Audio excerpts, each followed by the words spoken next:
Hey y'all, Jen, Loan with Jen. So today we're going to talk about the financing period in Texas on the third-party contracts. So here we go. So there's a third-party financing addendum that, if there's financing involved, is attached to every contract in Texas. Remember, we're talking about Texas contracts. So in just going through the form, I've got my cheat sheet here. Section 1 is for the type of loan, so your realtor should be able to help you with that. And of course, call your lender, call us, and we're happy to help you with those sections. But it's basically the different types of financing. There's conventional, there is FHA, C is FHA insured financing, VA financing is D. Those are the most common forms of financing, and so your realtor will be able to, again, help you fill this out here. So if we just use it as an example, the conventional financing, let's just go with A, paragraph 1, number A. So it asks for the principal loan and the amount of, so you put the loan amount there, and then due in full in blank number of years. So that's where you put 30, 20, 15, whatever kind of financing you're obtaining. Interest rate not to exceed, so usually our clients call us about that, and we'll put that in there. Usually we'll pad it a little bit, just because rates fluctuate and can't be locked in until the time of contract. Reading a little bit further, per annum due in the first how many years of the loan. So if it's a 30-year loan, due in 30. If it's a 15-year, due in 15 are the most common forms there. Now on origination charges, it's a little tricky. Talk to your lender about that. I would just put a blanket 2%, and it's much less than that usually. But depending on your loan amount, again, that number might be a little bit higher. The lower loans, the closing costs are a higher percentage. So again, talk to your lender and your realtor about that, and they will, of course, be able to know how to figure that out. Now, just a side note, when you have a realtor, it's a benefit of using a realtor. They're filling out these forms for you and working with your lender to get them complete. So that's a benefit of using a realtor for sure. Going down to section 2, approval of financing. So there's two sections, two options, either A or B.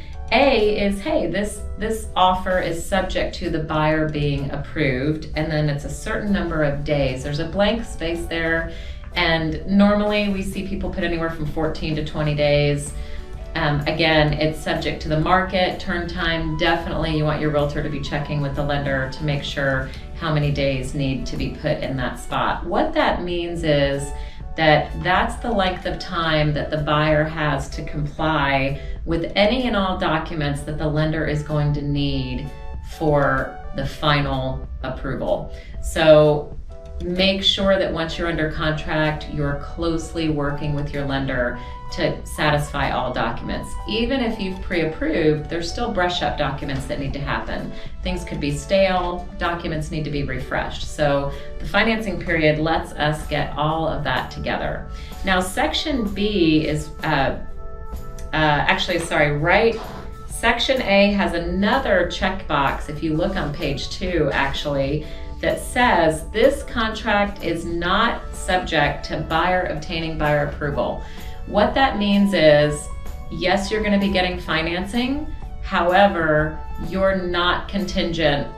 You're not going to, whether you're approved or not, it's going to affect your earnest money. So this is where, when clients are really pre-approved, they talk to us before and say, hey, how much of a sure thing am I? Can I waive the approval financing so that it's more enticing for the seller, that it's not subject to that? So again, this is a tricky paragraph, and you want to make sure you really understand what that means before you check the box, not subject to financing approval.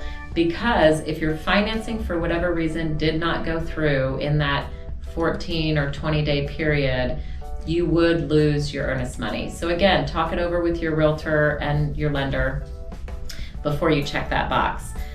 Section B is separate from the financing of documents, income, assets, and credit.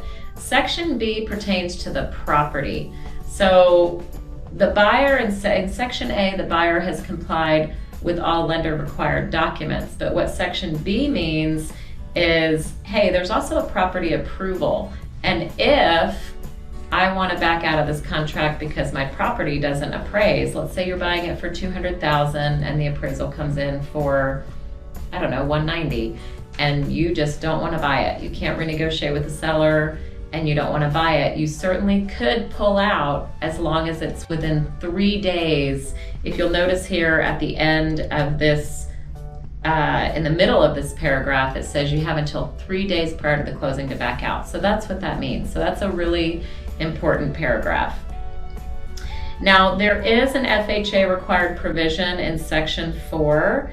It does say that the house needs to appraise for a certain amount. Now, this is where you could also put, let's say the house again is 200. You could put 190 here to where the buyer is saying, hey, I'm going to buy the house as long as it appraises for 190. So there is an extra special provision in section 4 on for FHA and VA required loans.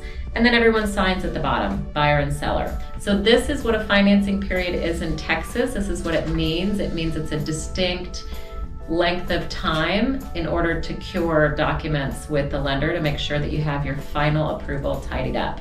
Check with your local lender. If you're in Texas, please call us. Talk to you soon.